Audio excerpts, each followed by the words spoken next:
Hey, folks, Bruce Parkman here from Broken Brains, the official podcast of the Mac Parkman Foundation, where we get to do one of our favorite things, which is shorties. And a shorty is just a short episode on a subject that comes to us from our audience, and that's important enough for them to reach out at because we start talking about repetitive brain trauma and RHI and RBE. There's a lot of questions that come up in parents' minds. People that think they're suffering, all this. So today's topic is from parent to parent. What sports are safe enough for our kids? So, when we look at this problem, I can go all the way to them and say, look, you're not playing contact sports. If I was going to give you a recommendation, look, when your child turns 18 and he wants to play contact sports, well, he's an adult. He can play it. These contact sports, because we don't know about the brain. I mean, can your child probably play one sport in high school and be okay? Okay, that's probably all right. Can I say with 100% validity that your or daughter's going to be fine? I cannot, and I will not, because their brain's been impacted. You play 4 years of any contact sport, and you are contacting in practice, and we'll get back to that in a section. That sport is hurting your child. That's just the fact, okay? Do we know how much? Nope. Do we know how little? Nope. Do we know it is impacting your child's brain? 100%. And you'll see a lot of people out there, they talk about risk. Oh, there's risk in everything. Well, when we talk about risk in contact sports, there's two sides to that coin. When you wear a helmet on a bike, that's because you have the risk of falling. Are you going to fall? You don't know. That's why you wear the helmet, to mitigate that risk, to make sure if it does happen, your brain is protected, your skull's protected, because that's what a helmet is actually for. But when you put a helmet on a child, or you have them hit a soccer ball or tackle in rugby or check in hockey, is their brain going to be impacted? 100% of the time, okay? There's no longer a risk. It's happening, okay? And can you mitigate the ability for the skull to be fractured? Yep, you can wear a helmet. Can you stop that brain from moving inside the skull? No. And I don't care what gimmick you come across. I don't care what, crappy claim is on the internet. There is no physiological way to stop the brain from moving. You can put a mattress on their head. You can put a choke collar on their throat. All that stuff does not impact it at all. Your kid's brain is moving, and I don't care what anybody says. So that makes contact sports high-risk sports when it comes to the brain health of our children. So until you can find a coach that does not have contact during the week or minimizes it, then that sport becomes inherently much safer. Try to find that coach.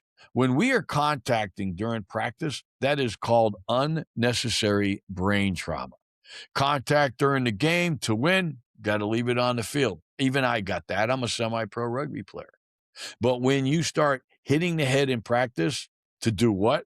You're not getting anything out of it.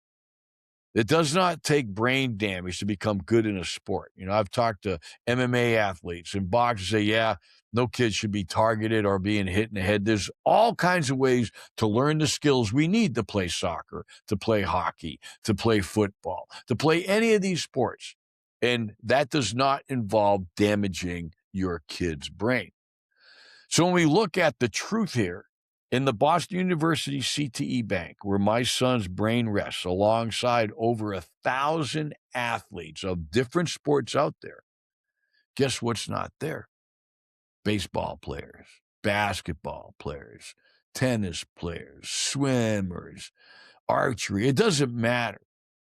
There's a lot of sports out there that are not represented. Why? Because the brain is not involved. What is there?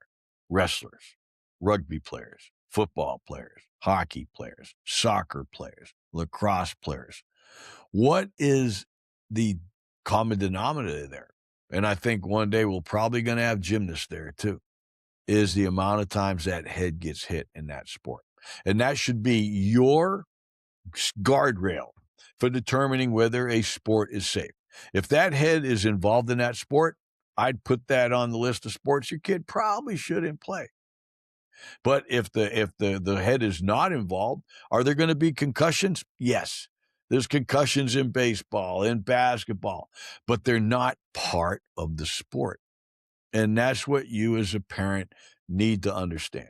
And I don't care how macho you are, and how much this repels you because, oh, my kid needs to be tough. You want to make a kid tough? Put him in an ice bath for 3 minutes. That's being tough. Getting punched in the head in boxing or MMA or slamming his head around in all these contact sports, that's not being tough. It's being stupid. Because now you know what that's doing to your kid's brain. Let them grow up and pick their contact sports. I didn't start playing rugby till 29. And yet, because I served as a Green Beret for 21 years and I was involved in thousands of explosions and concussions, I got shot in the face in a training accident and played all Army rugby. All that stuff caught up to me, guess what? In my late 50s. So we're never off the hook once we play. It's how much accumulated hits do we have in a lifetime? So look at the sports that are safe right now. We got tennis, swimming, at the track, field, running. Golf and archery are more like occupations, not sports. But track and field, badminton, gymnastics to a little bit. If you start, doing that floor stuff and hitting the hub, maybe not there. Volleyball, right? Look at all the sports where the head is not involved. And those are the sports that you should focus on. And a lot of those sports, because they're not contact sports, have a lot of kids that are paying their way through college because they need golfers. They need badminton players. They need all these, different sports in order to meet their goals and quotas. So be informed. When it comes down to these sports, anything that involves the head is just not safe for your kid because we cannot assess the amount of damage that's taking place. If they get hit from the side, you've got straight on concussions, you've got axonal rotational concussions, which are far more dangerous. What kind of concussions? Are you even following this? Can you even tell when your kid's head has been impacted? No. The only way is to not have repetitive head impacts. And that's your decision as a parent to make. So I hope this segment made sense because you're talking to a guy whose son took his life, is not here. Why? Because I allowed him to get involved in a lot of sports that he shouldn't have done because I didn't know better. Well, now you do. Take care of those kids. I know you love them. I know you'll do anything for those kids. You will die for those children. And you should not you should not expose them to things that are unhealthy for them. And contact sports is just not good while their brains are developing. Hope you take that point home. This is Bruce Parkman from Broken Brains, father of Mac, who I love dearly, and I can't wait till I see him again. Kids got one head, and they got one brain. Take care of it. God bless you all. We'll talk to you later.